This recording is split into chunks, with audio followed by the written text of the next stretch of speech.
Salut tout le monde, bienvenue sur un nouvel épisode du podcast Le mot du poids. Aujourd'hui, on est bien chanceuse. Vous avez deux nutritionnistes pour le prix d'une. Je suis avec Marjolaine Cadieux, qu'on connaît plutôt sous le nom de Les Pieds dans les plats, peut-être sur Instagram. Salut Marjolaine!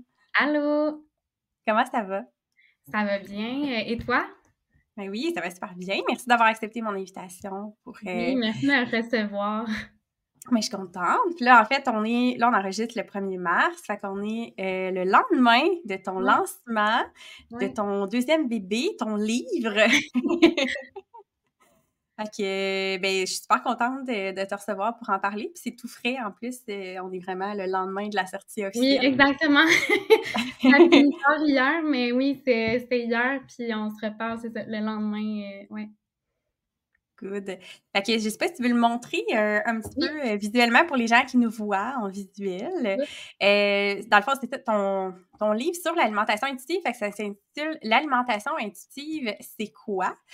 Puis ma première question, c'est pourquoi un livre? Oui. Qu'est-ce qui est pourquoi, comment? Ça me fascine toujours le processus derrière la décision d'écrire un Mhm. livre. Ben, c'est sûr que c'est pas une chose, que je sais que je recherchais, tu sais, j'ai pas fait des démarches très actives nécessairement pour écrire un livre, mais j'ai toujours aimé ça, écrire, tu sais, j'ai un blog, bon, qui là est moins actif, mais j'aimais ça faire des articles. Plus jeune aussi, j'aimais ça écrire. Fait que c'est toujours quelque chose que j'ai aimé. En nutrition, tu sais, je suis quand même pas nécessairement au début de ma carrière, là, ça fait 5-6 ans que j'ai gradué, mais au début de ma carrière, je trouvais ça tôt pour faire un livre, même si j'avais un désir, je trouvais que j'avais pas assez d'expérience. Puis là, finalement, on m'a contacté, mon éditrice me suit sur les réseaux, puis elle m'a contacté, puis elle m'a dit, on aime vraiment ce que tu fais, est-ce que ça te tenterait un livre?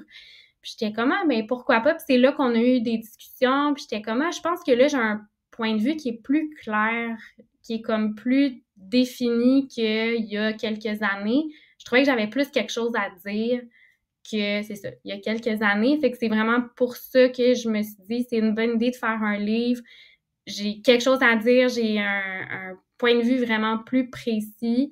Puis on va se le dire en français, des livres sur l'alimentation intuitive, il n'y en a pas beaucoup. Fait que je trouvais ça quand même pertinent de rajouter un livre dans ce contexte-là. Fait que c'est les motivations qui ont... ben en fait, c'est ça qui a fait que j'ai écrit un livre. Là. Nice! Ben moi, je suis contente. Plus il y a de livres au Québec par des nutritionnistes sur le sujet, plus je suis contente. Oui, c'est ça. Je pense que plus on en parle, mieux ça va être, puis plus on va changer tranquillement la culture aussi, là, la fameuse culture des Exactement. diètes. Fait que c'est super le fun. Puis juste pour mettre en contexte, pour les gens qui te connaissent pas ou qui te suivent pas sur les réseaux sociaux, t'es qui, Marjolaine? C'est quoi Oui. ton parcours? Puis pourquoi l'alimentation intuitive? Pourquoi ça t'a interpellé aussi? Ouais. En fait, ben c'est ça, nutritionniste. J'ai gradué en 2017. Pardon. Dans un des stages qu'on a fait, c'était en nutrition publique, puis j'étais avec Julie Desgroseilliers, qui est justement là beaucoup en nutrition publique, a fait des livres, blogs, recettes, tout ça. Ouais. Puis j'avais déjà le projet de me partir quelque chose, puis elle m'a vraiment poussée à me lancer de vas-y, puis tu sais, attends pas, tu sais, apprends, puis si tu as des choses au fil du temps que tu veux modifier, tu sais, t'échangeras, mais moi, je pense que j'attendais que ce soit parfait avant de commencer, puis elle m'a dit, lance-toi, puis tu sais, tu t'ajusteras. Fait que c'est là où j'ai commencé, dans le fond, les pieds dans les plats, qui avait vraiment une vision différente. Là, moi, dans le temps, c'était vraiment je vais choquer les gens, je vais tu sais, les pieds dans les plats, le nom le dit, là, tu sais, j'étais comme je vais mettre les pieds dans les plats, puis je vais brasser le monde et tout ça. Mais tu sais, j'étais pas graduée encore, puis je pensais que je savais tout en nutrition, là. Fait que c'est un petit peu avec cette vision-là que j'arrivais. Puis c'est ça, au fil du temps, ben, plus de lecture, Anti-Diet qui est sorti. Fait que là, on s'expose à d'autres choses, d'autres contenus, d'autres formations avec toute la formation continue qu'on doit faire. C'est là où l'alimentation intuitive est arrivée un peu plus comme dans ma pratique. Fait que c'est vraiment de cette façon-là depuis quelques années que je pratique avec mes clients. Super good. Puis justement, tu sais, À part ta présence un peu plus avec tes projets sur les réseaux sociaux, est-ce que tu travailles plus à ton compte? Tu travailles à quel endroit? Juste pour mettre en contexte un petit peu ton Oui, expérience clinique ouais, c'est aussi. ça, j'ai une pratique privée. Ben, je travaille en clinique là, privée depuis que j'ai gradué, là, donc c'est ça, ça fait comme 5 ans. Avec les réseaux sociaux, ça m'a amené de la clientèle, ça m'a amené des contrats, tu sais, conférences, création de contenu et tout ça. Ça n'a jamais été non plus mon objectif que ça devienne une business. J'ai pas tant la fibre entrepreneuriale dans le sens que s'il y a des opportunités qui arrivent, tant mieux, mais je ne vais pas nécessairement courir après les opportunités parce que c'est peut-être juste dans ma personnalité ou je sais pas, ça me tente pas. Fait que ça l'a comme grossi, puis tant mieux, mais tu sais, je vais pas. C'est ça, là, c'est pas. Je compte pas faire un empire avec ça, là. Oh, c'est bon. Fait que oui, le livre sur l'alimentation intuitive, je l'ai pas physiquement, là, malheureusement. Fait que je peux pas tant te poser des questions très détaillées sur le sujet, mais reste que, tu sais, de toute façon, l'idée, c'est que ça donne l'envie aux auditrices de peut-être, et certains auditeurs qui nous Ouais. écoutent, on en a quand même un petit peu plus, mais de peut-être voir un peu est-ce que ça pourrait m'intéresser ou non. Fait que la première question que j'aurais envie de te poser, c'est un peu à qui tu penses que ça s'adresse, ton livre? Mhm. C'est une question justement qu'on s'est posée. J'ai quand même, bon, tu sais, je veux dire, je suis nutritionniste, mais tout ce qui est comme marketing m'a toujours intéressée. J'ai pas de formation, mais ça reste que beaucoup de décisions que j'ai prises pour le livre, ben pas que son marketing, mais il y a eu des réflexions en arrière de ça, pas dans le sens que je vais modifier ce que je dis pour une technique marketing, mais bref, on pourra s'en parler, mais on a eu ces réflexions-là de dire à qui on veut s'adresser. Moi, les gens qui me suivent, c'est bon, plus des milléniaux, mais c'est quand même un sujet, l'alimentation intuitive, qui peut être intéressant plus pour, bon, mettons l'âge de mes parents, je sais pas, c'est pas des boomers, mais tu sais, entre boomers, milléniaux, cette génération-là. Fait que ça, le livre peut vraiment s'adresser, tu sais, milléniaux, plus vieux, nos parents, les plus jeunes aussi, ça peut être vraiment comme intéressant, mais c'est accessible. Les références, c'est pas juste jeunes, mais ça reste que les jeunes peuvent se reconnaître, les personnes plus vieilles aussi. Fait que c'est comme accessible à tous. C'était ça l'objectif aussi. Ouais, ouais, vraiment. Ben, tant mieux, c'est le fun. C'est ce qu'on aime aussi, que ça s'adresse au plus de gens possible. Mais Ouais. j'étais curieuse de voir comment tu l'avais réfléchi. Puis l'autre question qui me fascine à chaque fois là, dans les livres, c'est comment tu comment tu choisis les sujets, là. Parce que, tu sais, je vois Mhm. quand même ta table des matières, puis il y a vraiment beaucoup d'informations. Puis tu as même, je sais pas si tu veux en parler, mais tu as débordé un peu de juste l'alimentation intuitive, les principes de l'alimentation intuitive. Puis tu es allé aborder justement, comment développer son esprit critique, puis un peu le contenu qu'on peut voir sur les réseaux sociaux. Tu sais, ça, je trouve ça super intéressant aussi. Mais comment t'en es venu à sélectionner ça? Parce que des sujets, je pense qu'on pourrait faire une série de Ouais. livres infinis là, sur les Ouais. sujets qui entourent un peu, pas juste l'alimentation intuitive, mais justement tout ce qui est culture des diètes, Ouais. grossophobie et compagnie, là. Mhm. En fait, le livre, comment il a été réfléchi, c'était de me dire, bon, ce qui existait premièrement, c'était de dire qu'est-ce qui existe sur le marché, puis moi, est-ce que j'ai vraiment quelque chose à contribuer?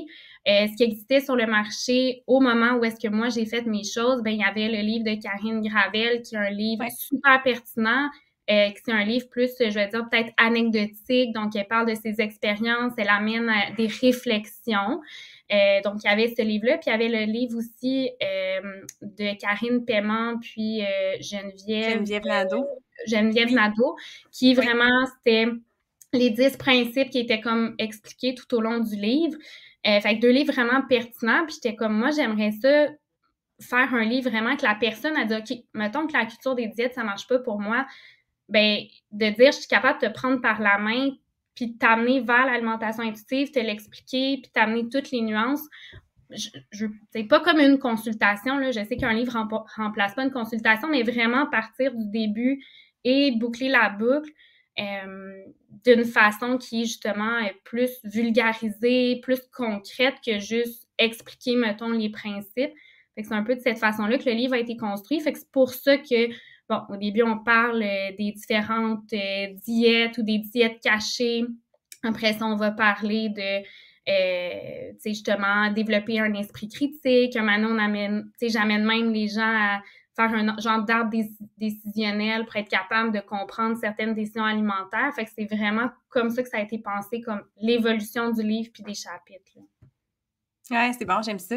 Ouais, parce que, tu sais, je trouvais que c'était quand même, ça faisait changement un petit peu aussi, puis ça sortait un peu du cadre de ce qui existe, parce que, tu sais, depuis ton idée, je crois, de conception, on a eu, comme dans la dernière année, plein de livres qui sont sortis au Québec, qui abordaient, en tout cas, de nutritionnistes qui abordaient sensiblement ce sujet-là, mais je trouve qu'ils sont tous un peu complémentaires à leur façon, là. Fait que je trouve ça intéressant de voir que, tu sais, justement, c'est ce qui fait que ton livre vient complémentaire. Faire une complémentarité avec l'offre actuelle. Tu sais, je pense que quelqu'un qui s'intéresse au sujet peut aller chercher un petit plus dans chacun, là. Fait que tu y as mis ta couleur aussi, là, clairement. C'est ça, comme je te dis, juste avec les titres de chapitres, on voit que c'est la petite couleur humoristique aussi qui est le fun, puis qui peut aller chercher un autre, tu sais, justement, un autre type. Moi, j'aime ça, là, lire. J'aime ça plus traditionnel, mais j'aime ça que ça m'accroche aussi, puis que c'est un petit peu plus humoristique dans un sujet qui peut être plus lourd un petit peu. Oui. Ben c'est exactement la réflexion aussi que j'avais, tu sais, sur les réseaux, tu sais, des fois, oui, je vais faire des sujets plus, des publications, tu sais, plus politisées ou, tu sais, vraiment plus, ben pas politisées, mais, tu sais, plus avec une mission, une vocation sociale, puis vraiment des gros enjeux, mais après ça, c'est comme, ça va être des petits mimes, puis des petits gags, puis des petites jokes, fait que c'est un petit peu de trouver cet équilibre-là dans le livre pour pas que ce soit lourd. Puis une autre chose qui avait été réfléchie, tu sais, quand je parlais tantôt, mettons, de marketing, entre guillemets, moi, j'ai un déficit de l'attention, diagnostiqué, médicamenté et tout, puis c'était vraiment important pour moi que le livre soit dynamique. Tu sais, l'intérieur du livre, là, justement... ouais, je me demandais, je me questionnais. Ah oui, c'était les couleurs et le visuel. Ouais. À chaque page, il y a une couleur, il y a un graphique, pas un graphique, mais il y a quelque chose. C'est vraiment dynamique. Fait que ça fait que c'est facile à lire, c'est des petits blocs, l'écriture est quand même assez grosse pour justement que ce soit pas comme difficile. Fait que ça aussi, je voulais le rendre accessible, de dire, c'est un page turner, là, tu sais, c'est facile à lire, à comprendre, puis il y a pas trop d'informations, c'est pas comme... on voit pas ça comme une montagne comme lecture, c'est pas intimidant. Fait qu'il y avait ça aussi dans tout le travail de graphiste que je trouvais vraiment important de comme rendre ça plus accessible, dynamique pour, bon, c'est ça, que ce soit facile à lire, mais pas intimidant, que ce soit pas vu comme poche, en guillemets, ou comme trop scolaire ou trop comme rigide. Fait que c'est ça. Mais ça répond à la catégorie de personnes à qui c'est destiné, qui va être plus dans le... Tu sais, dans l'ère des réseaux sociaux, on veut pas, on est habitué que ça aille vite, on est habitué aux couleurs, aux schémas, tu sais, aussitôt qu'il y a un long texte, on parle attention, ça que ça répond bien à ce besoin-là, là. Fait que, ouais, super. Excellent. Fait que, ben oui, puis tu sais, tes chapitres, je sais pas si tu veux en parler un petit peu, tu sais, justement, en résumé, là, tu sais, évidemment, on garde des punchs, là, mais je sais pas s'il y en a que tu veux parler un petit peu plus, qui t'allument un peu plus, mais comme, ça me fait penser aussi, avant qu'on aille là, j'aime vraiment ça poser la question, c'est quoi ton coup de cœur dans ton livre? C'est quoi qu'est-ce qui te rend le plus fier ou qui te satisfait le plus, là? C'est une bonne question. Ben, tu sais, il y a dans le processus, mettons, parce que je veux dire, mettons, le livre physique et le processus, il y a comme des fiertés différentes. Tu sais, tu l'as dit en début, là, c'est mon deuxième bébé parce que j'ai écrit ce livre-là en congé de maternité. Fait que ça, déjà, pour moi, c'est énorme fierté d'avoir écrit avec mon bébé qui fait la sieste sur moi, couché dans le noir sur mon téléphone en Google Docs. Tu sais, c'est vraiment une fierté d'avoir mené à terme ce projet-là. J'étais pas obligée non plus, là, tu sais, j'aurais pu juste dire on repousse le projet, mais j'y tenais, fait que j'ai vraiment été contente et fière de moi de comme le faire sans que ce soit au détriment de ma famille ou de ma santé physique et mentale. Fait qu'il y a ça qui est vraiment comme ma plus grande fierté. En termes de contenu, je pense que le contenu au complet, là, je suis quand même assez fière, mais je pense que c'est d'avoir été capable de garder ça pertinent, mais d'amener justement ma touche humoristique. L'autre aspect aussi, c'est que je parle au-dessus dans le livre. J'interpelle vraiment le lecteur. Je trouvais ça comme important de le faire. Puis je voyais un peu moins ça aussi dans les livres, plus, mettons, je veux dire, entre guillemets, scientifiques ou de choses comme ça. On dirait qu'on voyait moins ça. J'aime beaucoup Jean-Philippe Barry-Guerrard, là. Je sais pas si c'est un auteur que tu connais. En tout cas, il a Non, fait... mais moi, je suis vraiment poche dans les noms, là. Comme OK. je suis irrécupérable. OK. Mais il a fait d'excellents romans, là. Je pense que j'en ai autour de moi, mais tu sais, il a fait Haute démolition et tout ça. Puis bref, il parle tout le temps au-dessus dans le livre. Fait que là, il dit, t'es un personnage, mais il parle au-dessus. Fait que tu te sens tout de suite vraiment comme impliqué dans le livre. Puis j'aimais vraiment ça. Fait que moi, je voulais vraiment que ce soit de cette façon-là que j'écrive pour justement que la personne sente que j'y parle à elle, puis vraiment de comme, tu sais, peut-être plus capter l'attention. Fait que ça aussi, c'est une fierté d'avoir comme été capable de faire mon manuscrit de cette façon-là.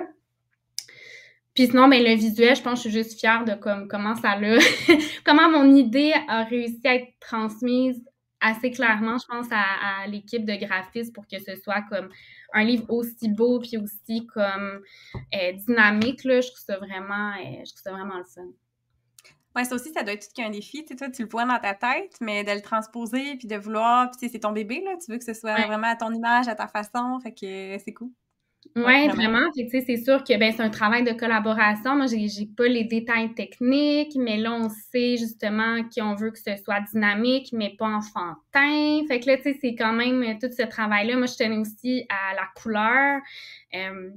Fait que là, de dire, OK, la couleur, comment on peut faire une palette qui est intéressante, qui reste attrayante pour autant les boomers que les milléniaux. Fait que, tu sais, il y avait comme tout ça aussi de réflexion à faire pour l'équipe graphique, mais je suis vraiment, vraiment contente aussi de ça. Ouais.